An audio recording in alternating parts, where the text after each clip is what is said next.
Good morning. We are on the road again. On the road again. We haven't filmed for about two and a half weeks, something like that.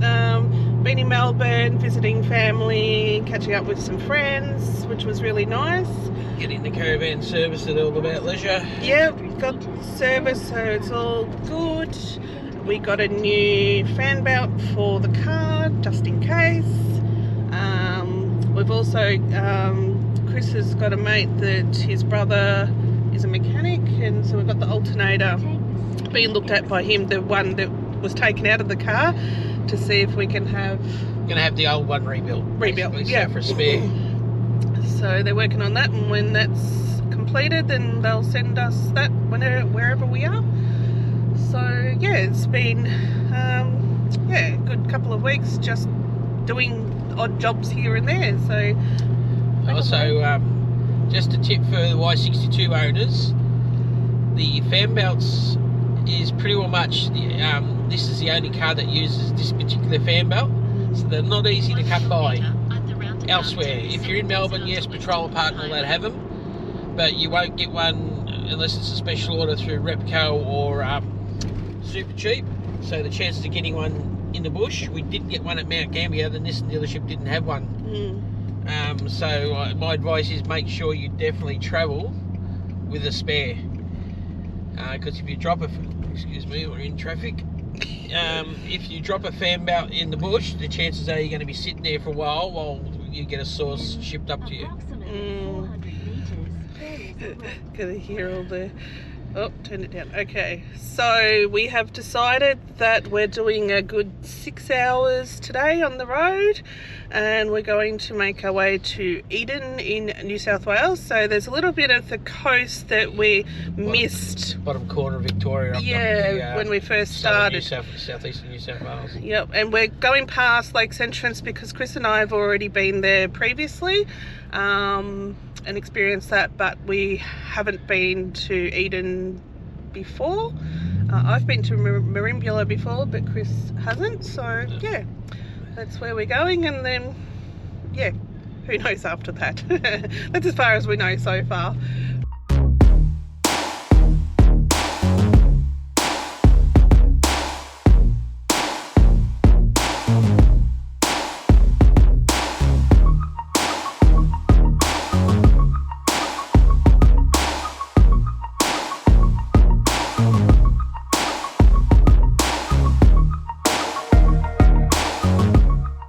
Yes, Tracy's driving. Surprise, surprise. She does drive. I do. Although we haven't got a caravan on the back, so. Yeah. So today we're in Eden. We have been here actually a week already. We haven't been filming anything. We've just been relaxing and actually enjoying sunshine. It's been sunny and bugger all wind, except for last night for about an hour. And about 17 to 18 degrees, which is awesome. Don't know why a lot of people don't come down to this area in winter time. It's bloody beautiful, very quiet, and some awesome rates in caravan parks. Cheapest we've had since we've been on the road. Yeah, where we're staying, $20 a night, power and water. Yep. For an Ingeno caravan park. Absolutely brilliant. You couldn't ask for anything better. Sorry, it's a little bit bumpy. So today we're out and about. We're actually going to head up the coast a little bit. Tracy wants to get some craft supplies today. I don't know if you can see us if the sun on us. I don't know. Tracy wants to get some craft supplies, so we're going to drive up to Merimbula, which is about 40k north of Eden, up the coast. So yeah, we'll head up that way, and we'll show you what we see when we come across stuff to see. So anyway, all right. So we've pardon me, just wiped my lunch off my phone. We've been for a drive. Yes, Tracy's still driving, and we've come out to Merimbula. We're at Shore Point Road at the moment, and this is a view down. We'll show you down towards the beach.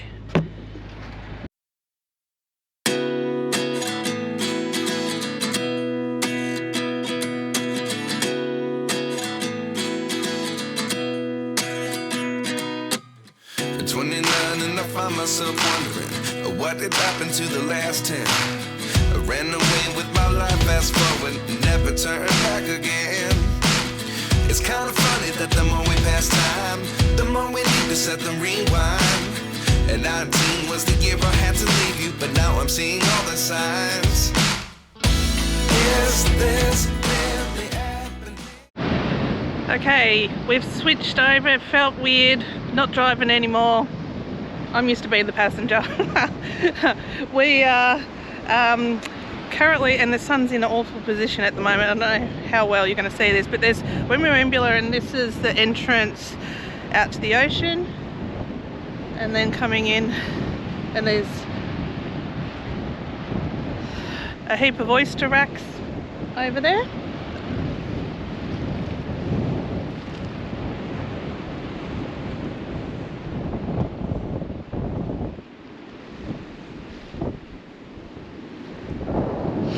There's parking all along that road to come down. But yeah, you would want to come out in a boat in high tide because there's not much room for error going out. So yeah, nice little spot.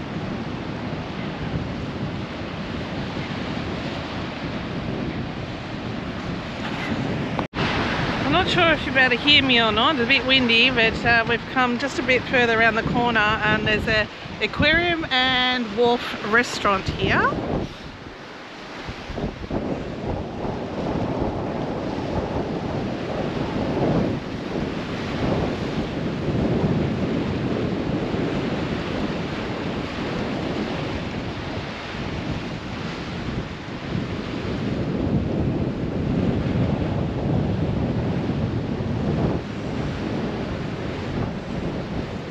Blowing a gale? Yeah, it's a bit cold. Yeah, the wind's kind of picked up. It's a bit cold. So people obviously fish off here because there's a fish cleaning table just there. Yep. Yeah. Got plenty of scales on it. Has it? Yeah. Interesting, all the guts go straight back into the water. Oh, really? Really? Yep. I can't see much with the sunlight in that direction.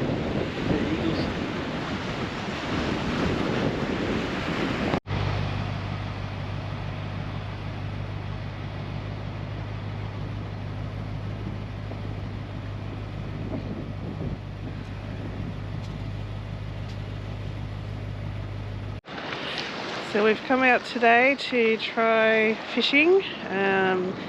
It's not as windy as it was yesterday, luckily, but still a bit of wind around, so got me hat keeper on. Chris is having a go at the moment. So we're at Quarantine Bay, which is in just out of Eden, and just across the other side over here is our caravan park we're actually staying. So look around.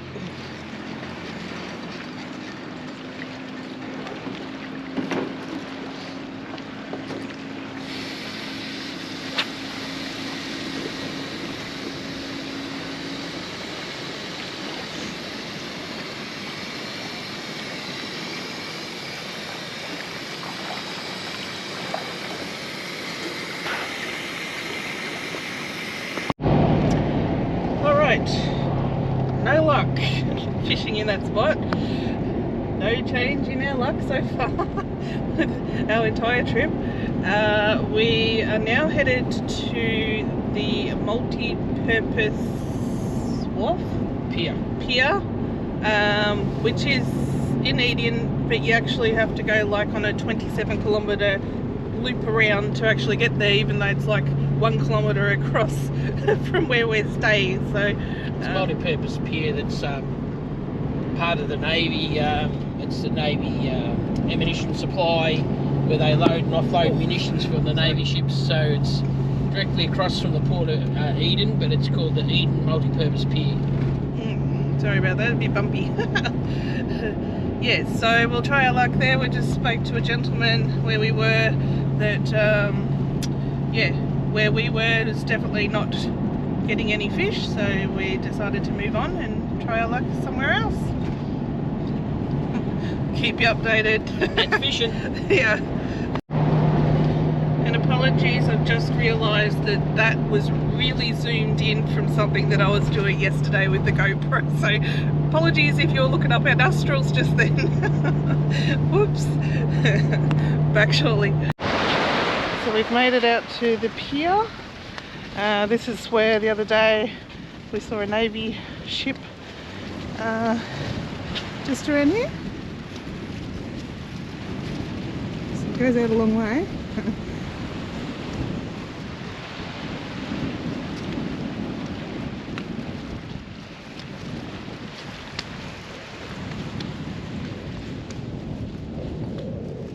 There's a timber chipping mill, something like that over there.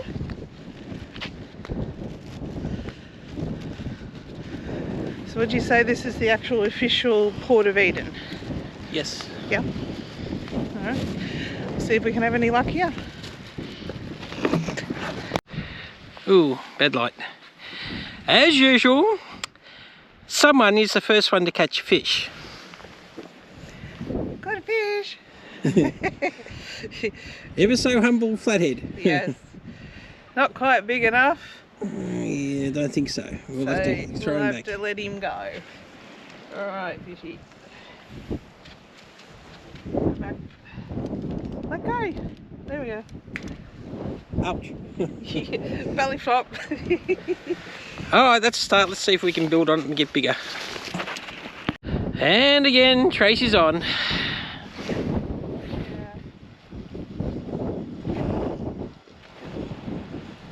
What have we got this time? Yeah, another flatty. Another flatty. Let's like the same one.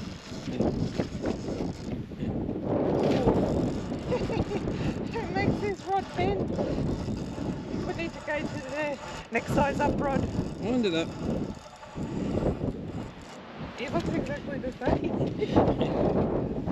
Just pull it in over the edge. Here we go. Another one. Oh, I think That might be a little bit bigger. that's a blue spot. I think they're blue spots, aren't they? I think they are. Stop spinning. I can't see. Let me see. I don't want to touch it. I don't want to get spiked. Stop spinning.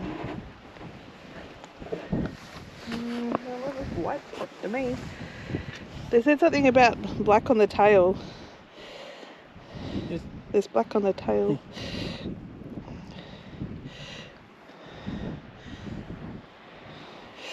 But yeah, I looked up the sizes. They have to be in the 30s. Oh, Alright, Love well, that. get him off. Okay, this is getting redonkulous. I bait up and I cast out and someone catches them. Number 3. I just look at my phone. Just wind the... And the other one was... Oh, you pulled the hooks. Oh, there he goes. Oh, Bugger. still get saved the hook. Alright. I'll rebait and cast out again for her to catch, Tracy to catch another one. I'm yet to get a bite. This is not good. Alright, Oh, the other back one shortly. was 1/2 centimetre too small. Yeah, it was only... We got the tape measure from the car. It was only 35 centimetres, so we threw him back. Okay, on for the next one. Another day, another attempt at fishing for Chris. We were going to go to the main wharf in town in Eden. However, they're doing lots of works around there Probably see it. and you couldn't really get there. You might be able to see it. There's a big crane there just across over there. And then we're going to go to where we were the other day, the Navy port. Here. Pier, that one. But look a bit further around. That is closed because there is a Navy ship in at the moment. So we've come to the old pier. The old cannery wharf. Yeah. So what cannery was Used it? to be Heinz Fish Cannery. Oh, Heinz Fish Cannery used to be there. And so this is where we've come to try our luck. There's my chair where I ignore my rod and look at my phone and catch fish usually, and Chris is wherever he will attempt to catch fish. Let's see if you can catch something today. Attempt is the operable word. Whether you succeed or not is another thing. Yeah, that's true. Alright, well, let's hope I'll be showing you something that Chris has caught soon. Alright, it's getting too cold for me to stay out here. I'm going back to the car. Chris is going to stay for a little bit longer. I shall insert a photo of the fish that Chris has caught so far. I didn't get it on film because I was laughing too much. Yeah, it was funny. Anyway, it's getting too dark here. I need to change the glasses from my sunnies. And I'm going to sit in the warm car while he can go play with little fish. We'll see if he catches anything bigger. See you then. Hello, hello, another day. The sun is out again, so today we're going into the Eden Killer Whale Museum. So let's show you around there.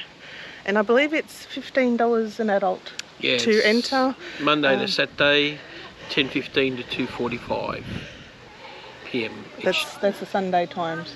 Oh, sorry, Monday. So we can confirm it is $15 a head entry fee, and we come in. There's several levels apparently, and here we have Old Tom. So Old Tom was a killer whale. There's some information about him. 6.7 meters. There's information there. I think the lights, when they've got fluorescent lights, it will flicker a little bit on the video, so I'm sorry about that, but there's not much we can do about that. Anyway, we'll keep looking around and see what we find. Okay, back. Interesting tale about Tom here. Tom was a character, so back in the days when they used to hunt whales for their blubber, Tom in Twofold Bay here used to help the whalers. So he would actually lead them to a pack of whales that he had rounded up himself, ready for the whalers to get. And sometimes it says that he would actually get impatient, and sometimes he'd seize the boat, or the boat's harpoon line, to slow a whale down, and even towed boats holding the tow rope in his teeth. And over the years, his teeth on his left side became worn down to the gums. So he was a traitor of his own kind, kind of. That's weird. Yeah, we'll show his actual teeth. Let's see all the grooves. Oh, yeah, there's two. He has actually worn them down. Huh. How weird is that? A whale helping humans kill whales. Yeah, but they only ate the tongues of the whales, so it was sort of, the whalers only wanted the baleen and the oil-bearing blubber, so it was sort of beneficial for both. Really? You got a free meal, they got what their oil and that. Okay. It's interesting, it says when he died, not a single killer whale showed up the season following his death. Huh. Early morning, eh? Interesting. There you go. So they definitely could swallow human. Have a look at this jawbone of a blue whale. There. And I'm standing in the middle of it. Could eat both of us. Times 20. Yeah.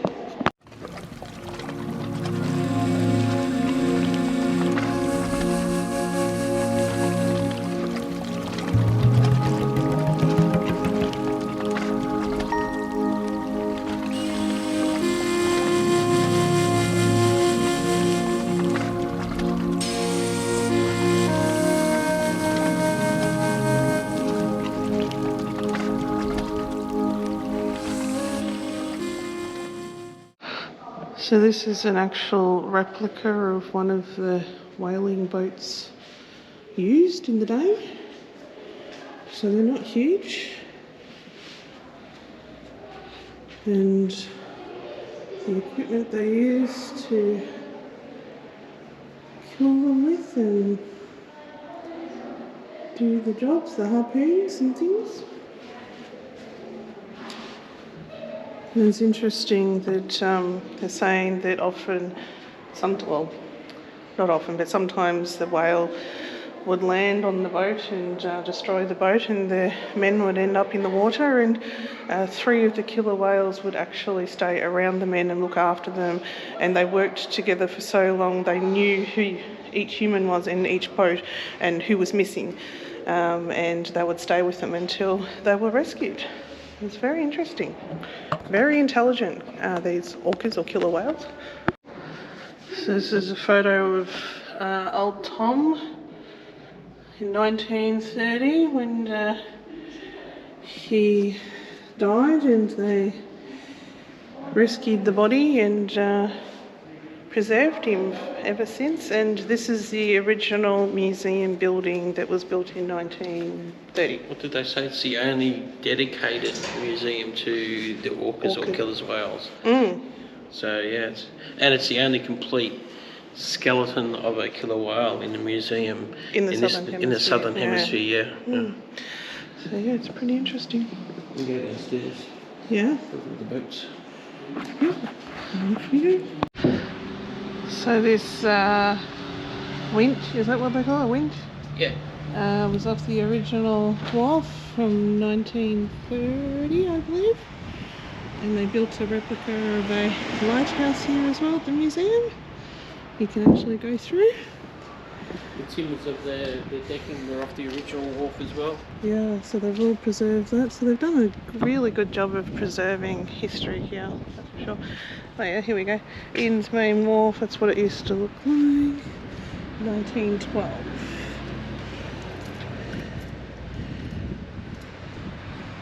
And we've got beautiful views.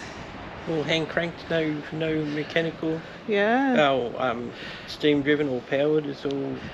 And apparently they still sound the horn if there is a whale sighting. So if we ever hear a horn sound go off, we know to go looking for a whale. All right, so we have now finished going through the Whale Museum. Could not recommend this more highly.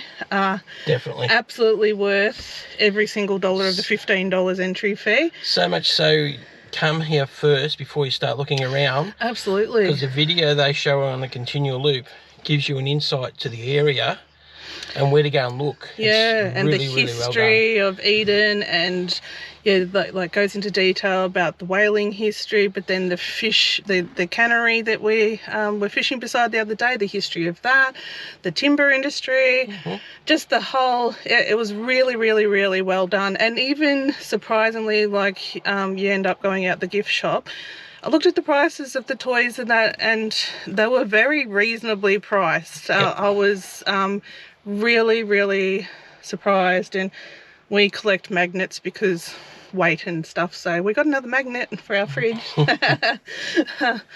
yeah, no, friendly, super friendly staff, very knowledgeable. Yep. Yeah, it's definitely worthwhile coming in and having a good walk around and looking at the history of I know whaling was bad and stuff like that, but just the history of how it was done and what they actually chase the whales in and everything else. And the relationship, because they learned from their Aboriginals that for tens of thousands of years they had this relationship with the killer whales, and saw the way they hunted the humpback whales and the other whales and brought them into the area.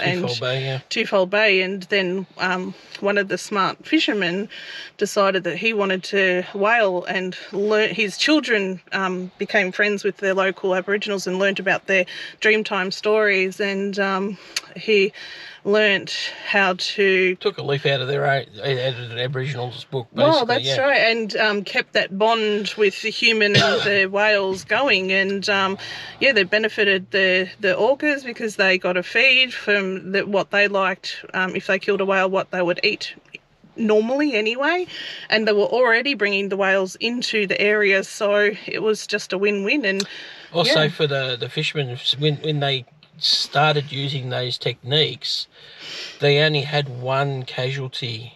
Yeah, all that's that time. right. And Yep. they would have multiple casualties. The When they boats were being working smashed by against whales the and all that, orcas and that, they were creating friction. But when they decided to work with them, one casualty in, what was it? How many years? 60 years or 70 years or something? Yeah. One casualty. So it was a long time anyway. Just one guy, unfortunately, lost his life. Yeah, but in the before that, there was 1880s. multiple guys a year would lose their lives. Yeah. So chasing the whales. Yeah. So definitely worthwhile. I should have done this the first day we arrived in Eden. So definitely.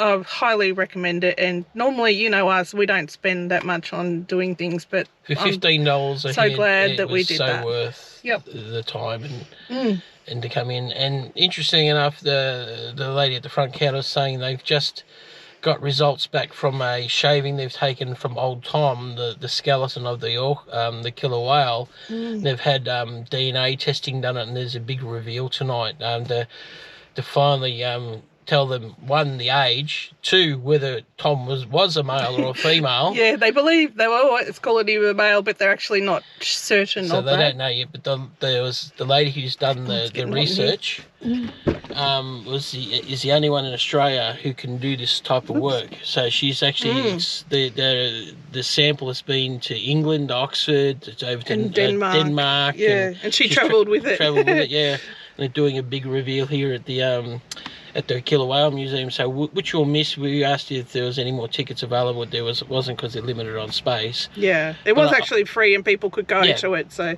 I guess if you come here after tonight, they'll have up there the information on the real age of old Tom, and they might change it was Tom's a male, name. or it might be Tomalina instead of old Tom. So yeah. And they were also checking if they were related to other orcas on the other side of the world as well, if the DNA was related. So interesting stuff. Absolutely. So to meet up with this, there actually is, they've got this information here, there's a killer whale trail. Yep. And so we'll go over to the actual whaling station probably tomorrow. We've left it a bit late today.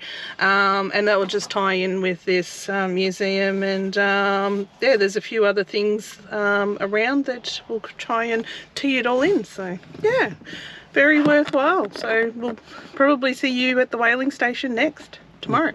Time to head to the post office to pick up a package. Yeah. So we'll follow on from the museum. Yesterday we've come across to the whaling station, and it's a really easy 150 metre walk. We're at the homestead at the moment, but it is wheelchair accessible. It's got a nice ramp all the way down. Lovely gardens. So this is actually the old family homestead of the Davidson family, and it says here that it was built in 1896, where George and Sarah Davidson lived. And there's Kerry Davidson, that's one of the children that they had. The sun's right in the wrong spot at the moment, but they actually have a caretaker that lives in that homestead now, so it's private residence, so you can't go in there. And we'll head down to find out where the whaling station actually is. Okay, take it back past the homestead. It's not wheelchair accessible anymore because we now have some steps. So yeah, there's Twofold Bay out there.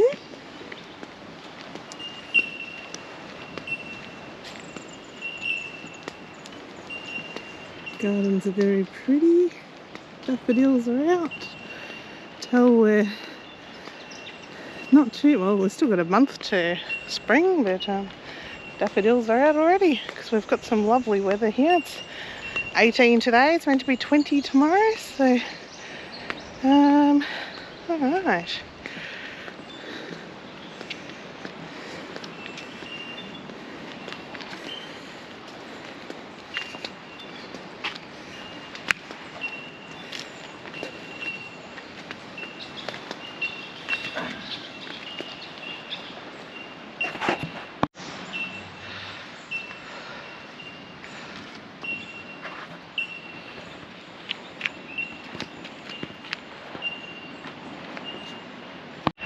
So there's not much left of the whaling station, but here's a sign that shows what it used to look like when it was working.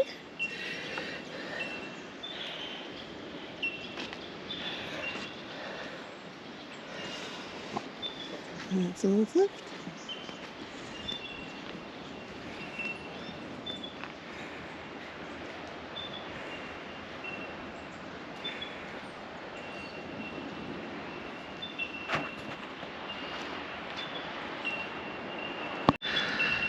So this is called a capstan. So they would put poles in these holes here, and men would actually turn it to winch up the carcasses of the whales.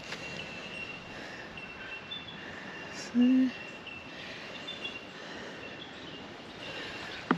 it says even when technology came in, like steam technology, they still didn't change to motorised, other than, oh, he purchased a motorised launch to tow the whales back here for processing, and at one stage trialled a whale gun but proved too dangerous for the crew, plus it scared the orcas, so they stopped doing it.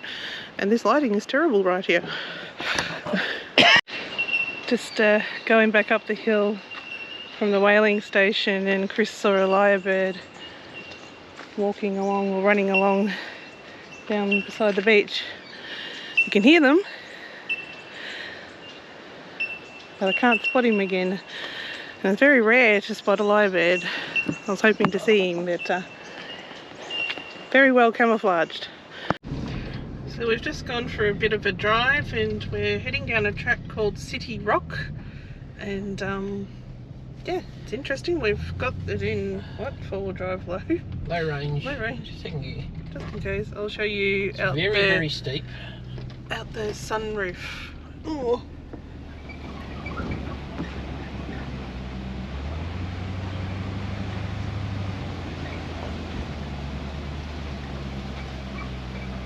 This is on the way out to Cape Green Lighthouse. It's a side track leading down to a place called City Rock. Looks like there's talks just here in the places.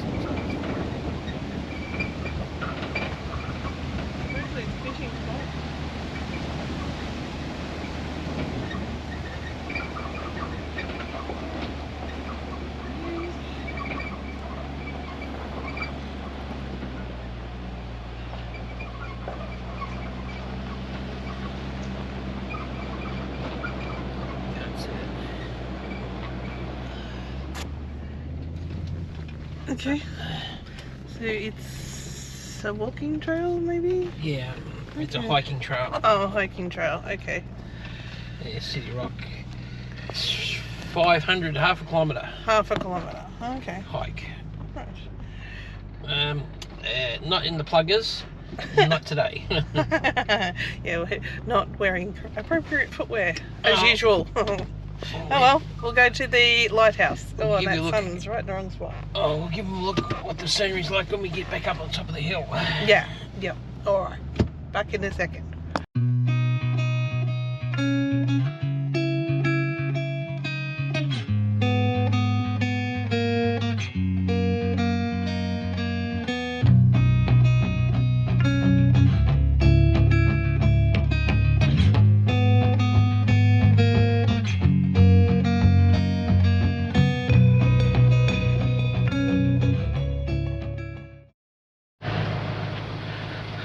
So, got to use a ticket to go up to the lighthouse. And here's the guest cottage up there by the looks, and the walkway to the lighthouse up this way. Oh look, and a toilet. There's the stables and the cottage and the lighthouse here. Go and see the view from up at the lighthouse. There we are at the lighthouse.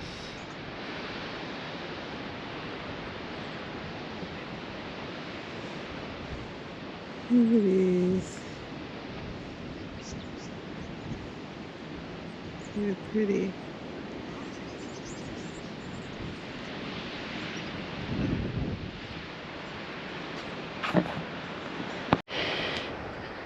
go I found on the side of the track.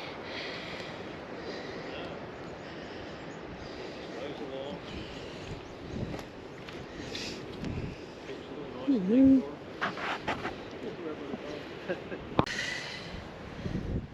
Hello.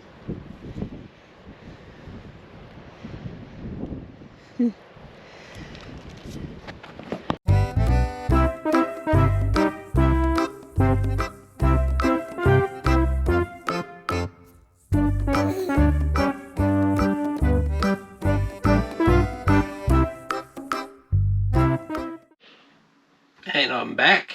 We've been away for a while, so welcome to another episode of Chris Cooks, or Cooking with Chris, and trying not to make a mess in the caravan.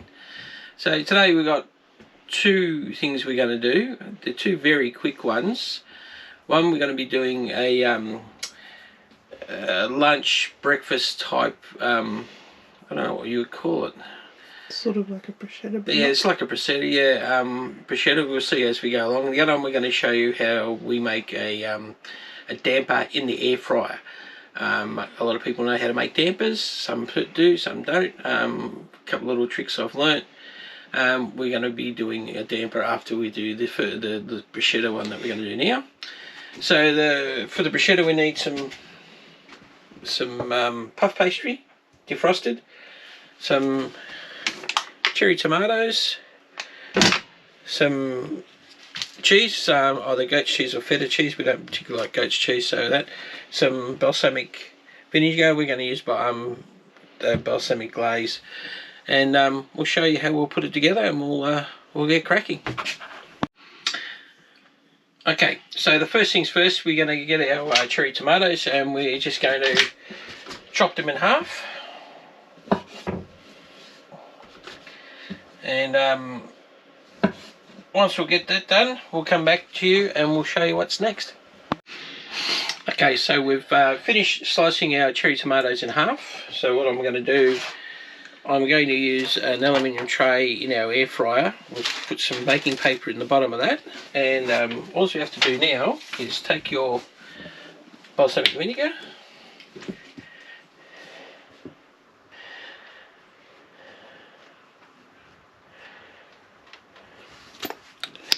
about that much. Then you take your tomatoes, just roll them around in it.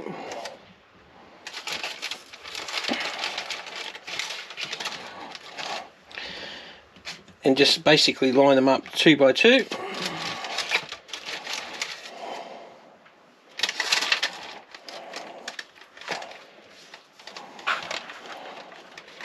We'll come back to you once we've done that and we're ready for that.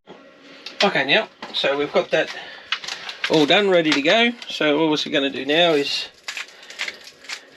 a little bit of salt, a little bit of pepper. We're going to take, I'm making a mess. We're going to take our defrosted pastry. I'm going to place it over the top.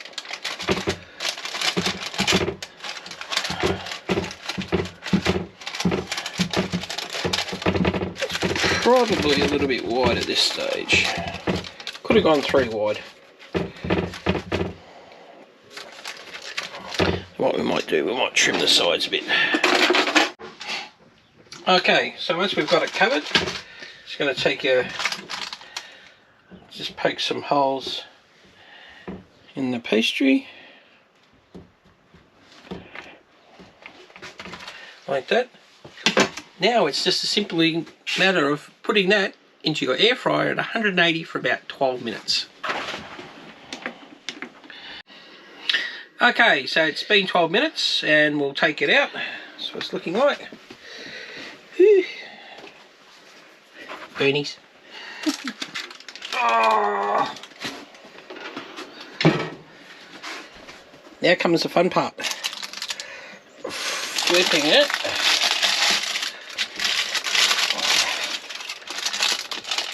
Oh, look at that. Beautiful.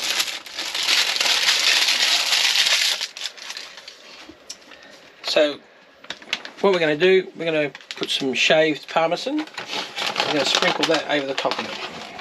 So you changed your mind from... Yeah, I was going to use feta, but I found feta might have been a bit too moist.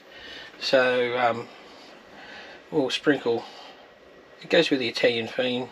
Feta's Greek, so...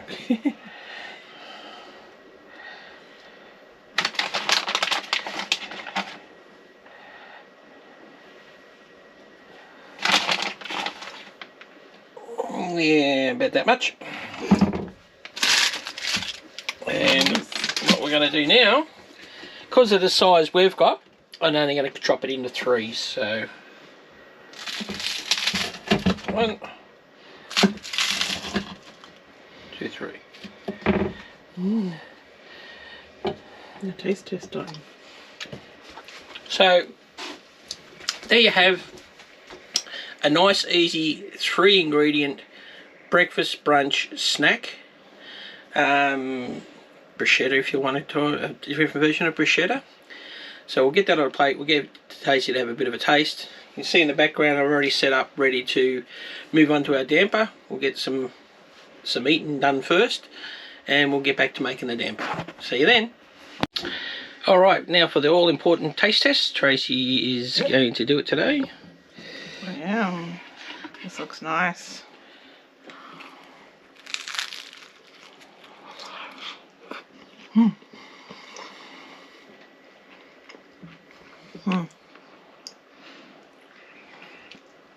That's nice. So tomatoes give a bit of a sour, but then you've got the balsamic that gives you that sweet, so that's really nice. And the crunch from the pastry, nice. Excuse the mess on the table, it's got work in progress. Tracy's been embroidering. Crocheting. Oh, crocheting, same thing, works with thread.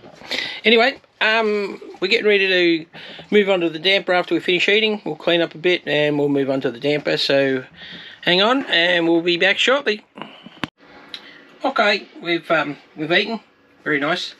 We'll move on to the damper. This is the second part of brunch today.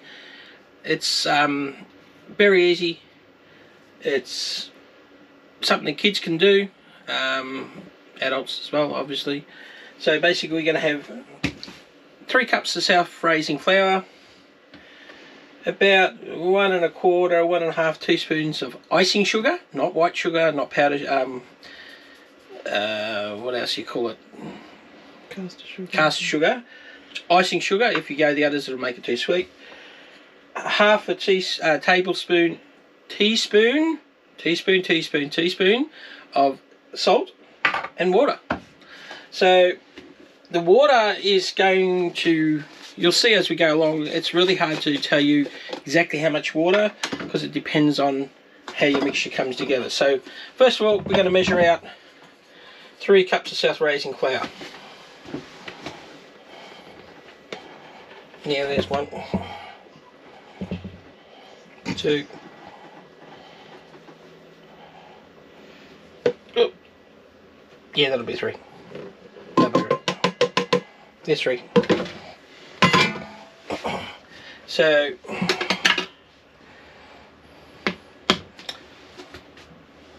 icing sugar, salt, with a nice rounded knife, just give it a mix through. Doesn't need yeast or anything like that. This is damper, so this will rise because it's self-raising flour, obviously. And Chris is making a mess. Yeah, flour all over the tummy. Okay, so first of all we're going to start with a little bit of water just to get the mixture going. So what we're going to do is just going to cut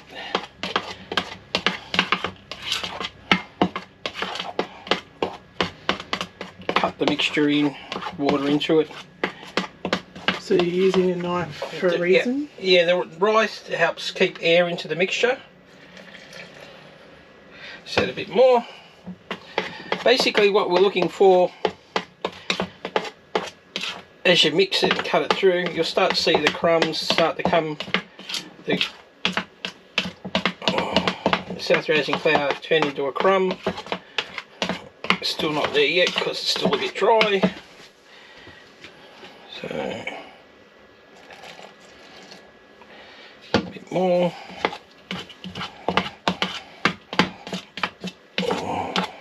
Just working that mixture, cutting your knife through.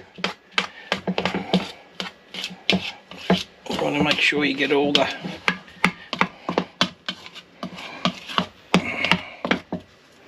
changing hands.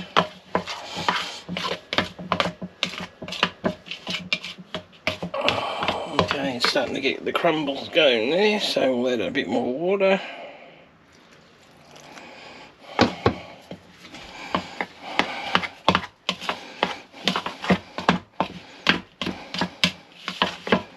You don't want a wet, sloppy mixture. Obviously this is still too dry. You'll know when you've got the right amount of water when the dough starts following the knife around as you mix. You'll see as we go, this is not there yet because it's still too dry.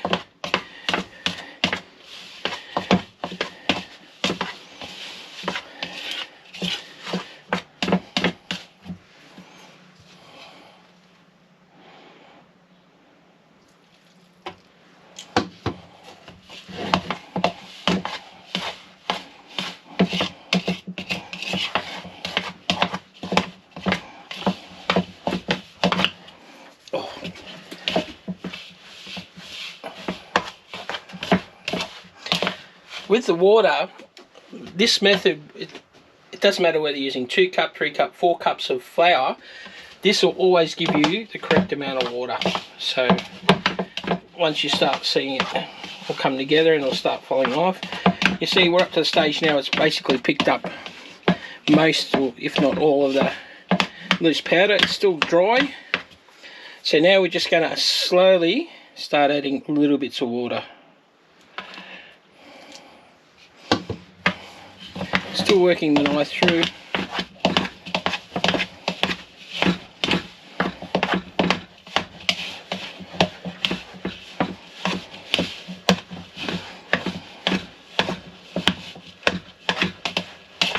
Oh, it's not there yet, it's still dry.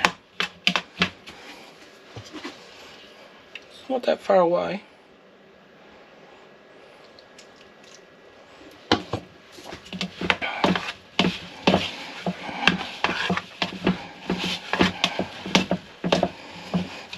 There you go, you start to see it starting to follow the knife around as you're cutting through.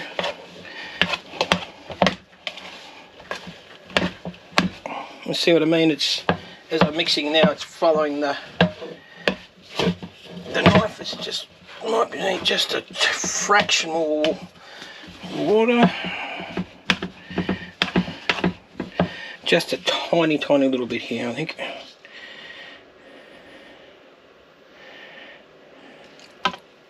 That should be enough. Yeah, see, it's following the knife there. And that tells you you've got the right amount of moisture. So it's good now because it's ready to go. It's not too dry, it's not too wet. That's why you slowly, and it's following the knife through. Okay, we'll get on to the next bit. Stop that, because alright, so we've brought that together. Sprinkle a little bit of extra self-raising over the top of it. We're going to dust the floor of the air fryer just a little bit. So now we're going to get this out of the bowl. Form it into our bun that we want.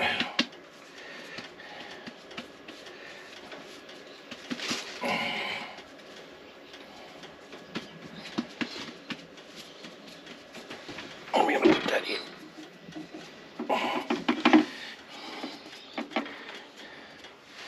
Now, this is going to rise, so take a serrated knife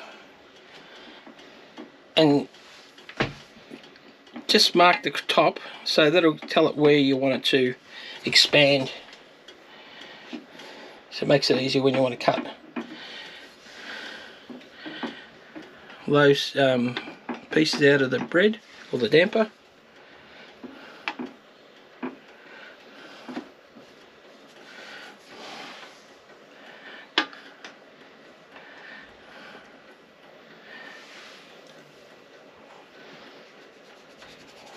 A little bit of down, into it goes, 180, 25 minutes, and we'll come back to you when it's done.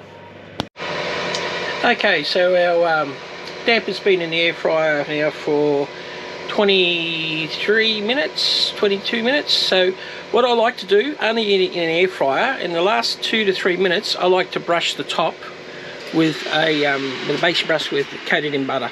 So that helps give it a nice golden brown top, a bit of moisture on top. It's not necessary, you don't have to do it. I like to do it.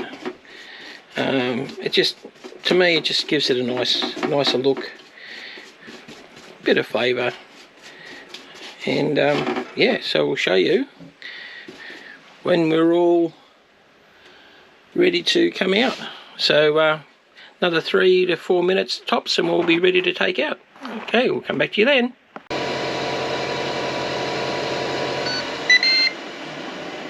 There she blows. Awesome. We'll get that out and we'll get it cut and we'll get a taste. Stand by. Alright, we've got it out, got her on the bench. Woohoo, she's hot. Youchie.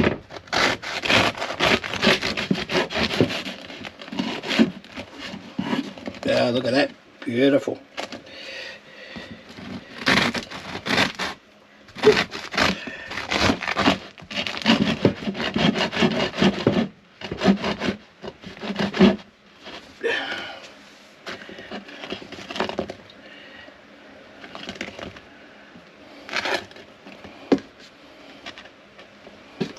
There we have it.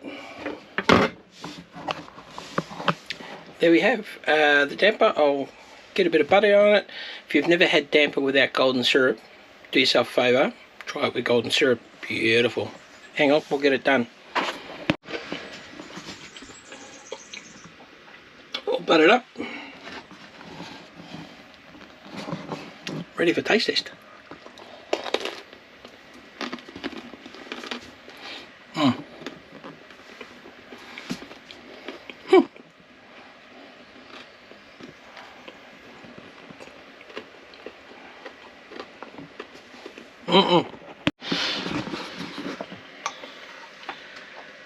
Mouthful. Sorry. Now, Tracy. Apparently it's my turn.